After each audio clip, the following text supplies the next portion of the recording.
Hello Challenger et bienvenue à ce 4e jour de notre Bible Challenge.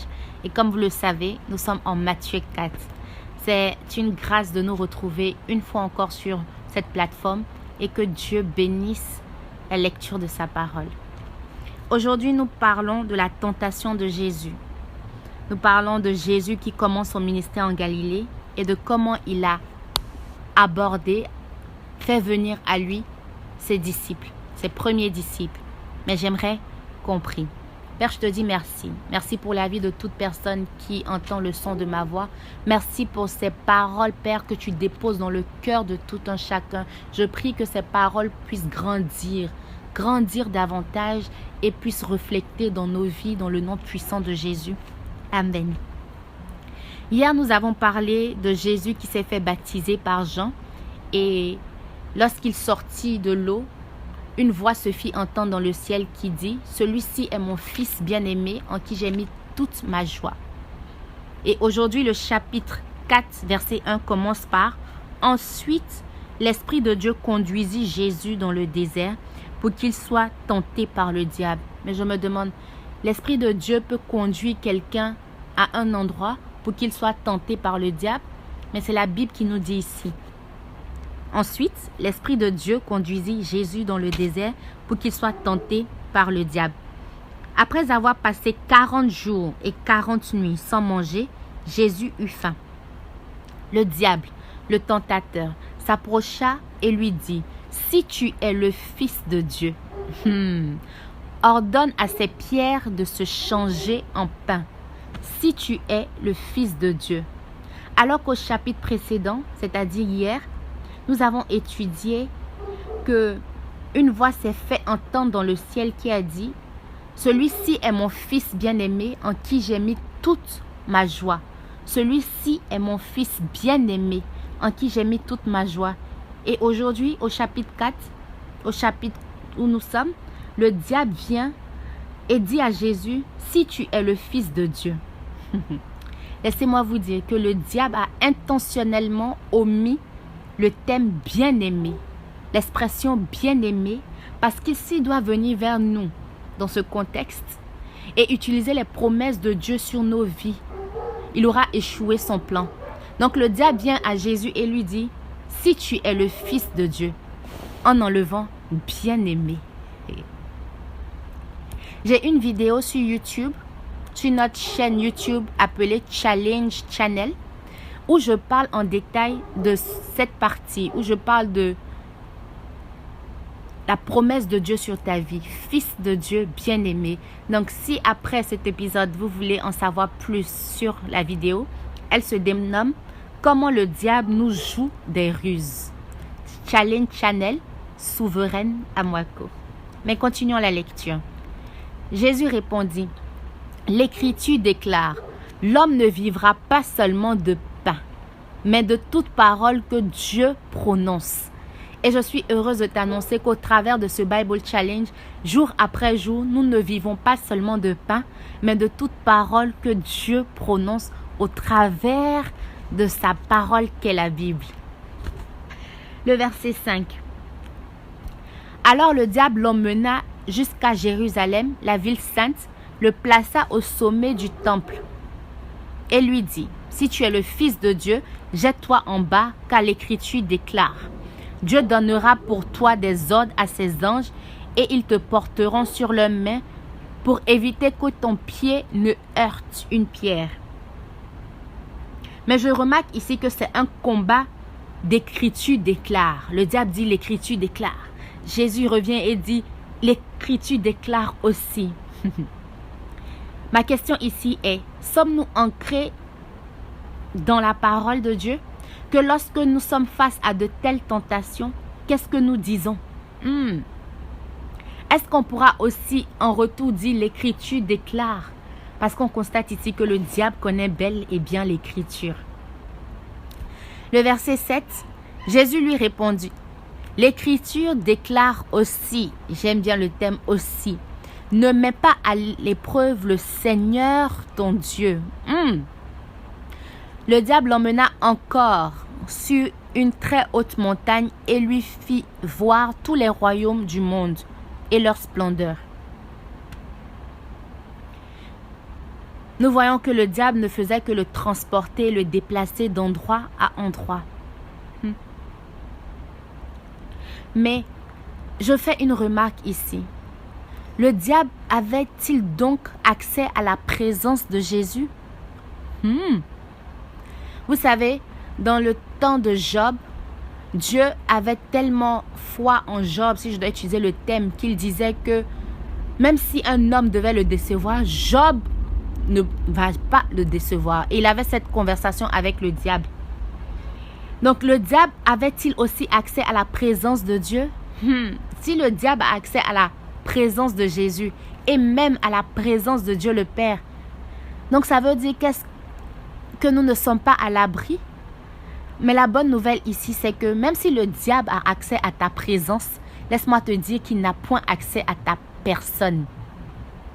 Il n'a point accès à ta personne parce que tu es préservé par Jésus-Christ.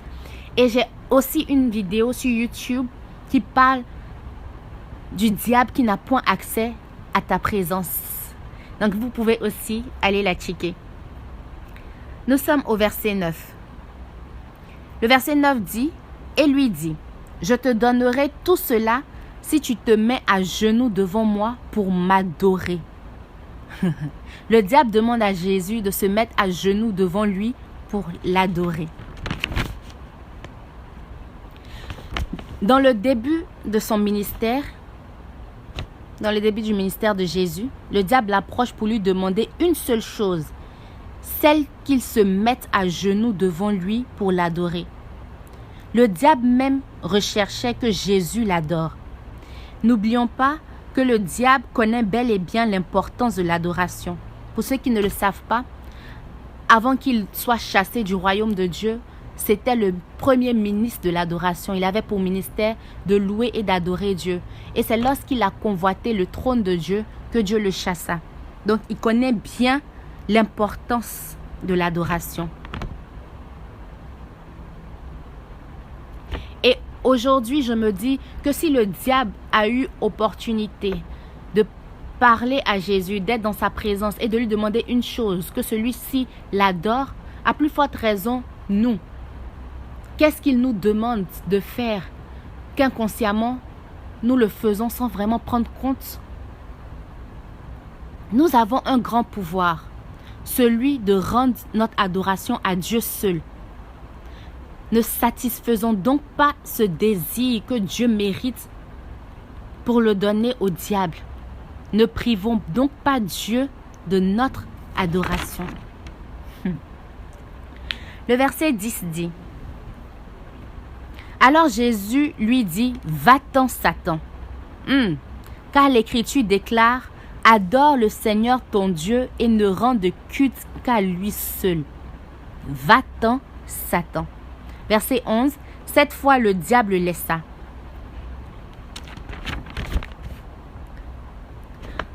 Comment interchangeons-nous quand nous avons une situation face à la tentation?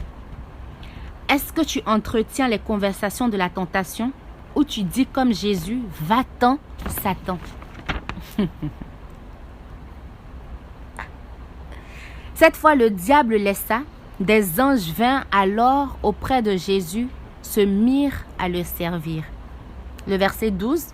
Quand Jésus apprit que Jean avait été mis en prison, il s'en alla en Galilée. Il ne resta pas à Nazareth, mais il alla demeurer à Capernaüm, ville située au bord du lac de Galilée, dans la région de Zabulon et de Nephtali. Il en fut ainsi afin que se réalisent ces paroles du prophète Isaïe, région de Zabulon, région de Nephtali, en direction de la mer, de l'autre côté du Jourdain, Galilée qu'habitent des non-juifs. Le peuple qui vit dans la nuit verra une grande lumière. Et vous savez qui est la lumière dont ce passage parle. Le verset continue. Pour ceux qui vivent dans le sombre pays de la mort, la lumière apparaîtra. Jésus est la lumière du monde. Verset 17. Dès ce moment, Jésus se mit à prêcher, changer de comportement, disait-il, car le royaume des cieux s'est approché. Et le chapitre précédent, Jean disait la même chose, changer de comportement. Hier, nous avons vu comment nous pouvons changer de comportement. Verset 18, Jésus marchait le long du lac de Galilée lorsqu'il vit des frères qui étaient pêcheurs, Simon surnommé Pierre et son frère André. Ils pêchaient en jetant un filet dans le lac. Jésus leur dit, « Venez à moi et je ferai de vous des pêcheurs d'hommes. » Jésus dit, « Venez à moi. » Et Jésus appelle quelqu'un en ce jour, « Viens à moi. » Aussitôt, ils laissèrent leur filet et le suivirent. Verset 21. Il alla plus loin et vit deux autres frères, Jacques et Jean, les fils de Zébédée. Ils étaient dans leur barque avec Zébédée, leur père, et réparaient leur filet. Jésus les appela. Aussitôt, ils laissèrent la barque et leur père et ils le suivaient. Je vois dans ce verset que quand Jésus appelle, aussitôt, ces personnes réagissent à l'appel de Dieu. La lecture continue en disant, Jésus allait dans toute la Galilée, il enseignait dans les synagogues de la région, proclamait la bonne nouvelle du royaume et guérissait des gens de toutes leurs maladies et de toutes leurs infirmités. L'on entendit parler de lui dans tout le pays de Syrie et on lui amenait tous ceux qui souffraient de diverses maladies ou étaient tourmentés par des divers maux.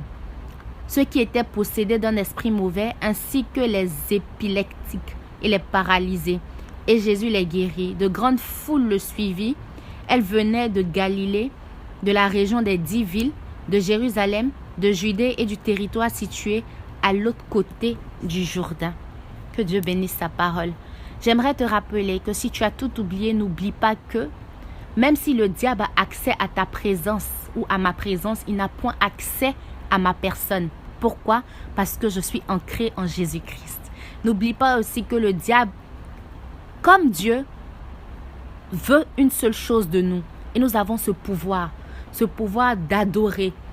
Mais vers qui tournons-nous notre adoration? Et nous avons cette capacité, cette force de tourner, d'orienter notre adoration à Dieu seul, car c'est lui qui mérite notre adoration. Parce que Dieu, comme le diable, court après notre adoration. Mais vers qui veux-tu orienter ton adoration? Sur ce, je vous dis merci d'avoir écouté. Rendez-vous demain par la grâce de Dieu et que Dieu nous bénisse. Moi, c'est Souveraine Amwako.